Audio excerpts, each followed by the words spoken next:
નમસ્કાર. પ્રધાનમંત્રી ગરીબ કલ્યાણ અન્ન યોજના હેઠળના તમામ લાભાર્થીઓ માટે એક ખૂબ જ મહત્વપૂર્ણ જાહેરાત છે.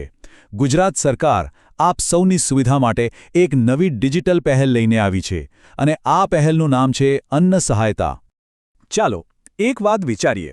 ઘણીવાર એવું નથી બનતું કે રાશન ક્યારે મળવાનું છે એની તારીખ કે પછી કેટલો જથ્થો મળશે એવી અગત્યની માહિતી બરાબર સમયસર આપણી પાસે નથી પહોંચતી? શું તમને પણ ક્યારે આવી મુશ્કેલી પડી છે?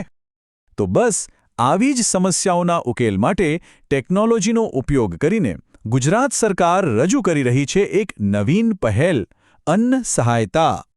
તો ચાલો હવે આપણે આ અન્ન સહાયતા શું છે અને એ આપણા માટે કઈ રીતે કામની છે એને થોડું વિગતમાં સમજીએ.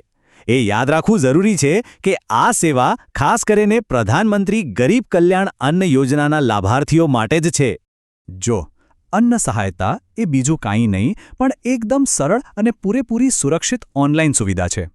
આનાથી શું થશે તો કોઈ પણ લાભાર્થી પોતાના ફોનમાં જ વોટ્સએપથી ઓટીપીનો ઉપયોગ કરીને પોતાનો મોબાઈલ નંબર રેશન કાર્ડ સાથે જોડી શકે છે અથવા તો બદલી પણ શકે છે, બધું જ ઘરે બેઠા. ઓકે, તો હવે સવાલ એ થાય કે આ પહેલનો મુખ્ય હેતુ શું છે અને આનાથી આપણને ખરેખર શું ફાયદો થશે? ચાલો એના મુખ્ય લાભો અને ઉદ્દેશ્યો પર એક નજર કરીએ. આનો સૌથી મોટો ફાયદો એ છે માહિતીની સમયસર પ્રાપ્તિ. એટલે કે રાશન ક્યારે અને કેટલું મળવાનું છે એની બધી જ જાણકારી સીધી તમારા મોબાઈલ પર જ આવી જશે. બીજું, ઘરે બેઠા સુવિધા. મતલબ કે આ કામ માટે તમારે ક્યાંય પણ ધક્કા ખાવાની જરૂર નથી. અને સૌથી અગત્યનું, આખી પ્રક્રિયા ઓટીપી પર આધારિત છે, એટલે કે એ પૂરેપૂરી સુરક્ષિત છે. ટૂંકમાં કહીએ તો હવે સરકારી સેવાનો ઉપયોગ કરવો બનશે એકદમ સરળ. ચાલો હવે વાત કરીએ કે આ સુવિધાનો લાભ લેવા માટે તમારે કઈ કઈ વિગતો તૈયાર રાખવાની છે, જેથી કરીને જ્યારે તમે પ્રક્રિયા શરૂ કરો ત્યારે બધું જ ફટાફટ થઈ જાય. તમારે બહુ કાંઈ નહીં, ફક્ત 3 જ વસ્તુઓ હાથવગી રાખવાની છે. પહેલું, તમારો રેશન કાર્ડ નંબર. બીજું, તમારા આધાર કાર્ડના છેલ્લા 4 આંકડા. અને ત્રીજું, એ નવો મોબાઈલ નંબર જે તમે અપડેટ કરાવવા માંગો છો. બસ આટલું જ. તો હવે આપણે આખી વાતના સૌથી મહત્વના મુદ્દા પર આવીએ છીએ કે મોબાઈલ નંબર અપડેટ કેવી રીતે કરવો. ચાલો એની આખી પ્રક્રિયા સમજીએ. તમે જોશો આ ખૂબ જ સરળ છે. શરૂઆત કરવા માટે તમારે બસ એક જ કામ કરવાનું છે. તમારા ફોનનો કેમેરો ખોલો અથવા સીધા વોટ્સએપથી જ આ સ્ક્રીન પર જે QR કોડ દેખાય છે તેને સ્કેન કરી લો. જેવો તમે કોડ સ્કેન કરશો એટલે તરત જ એક વોટ્સએપ ચેટ આપોઆપ ખુલી જશે.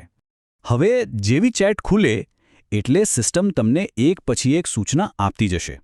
સૌથી પહેલાં તમારું રેશન કાર્ડ નંબર ટાઈપ કરીને મોકલો.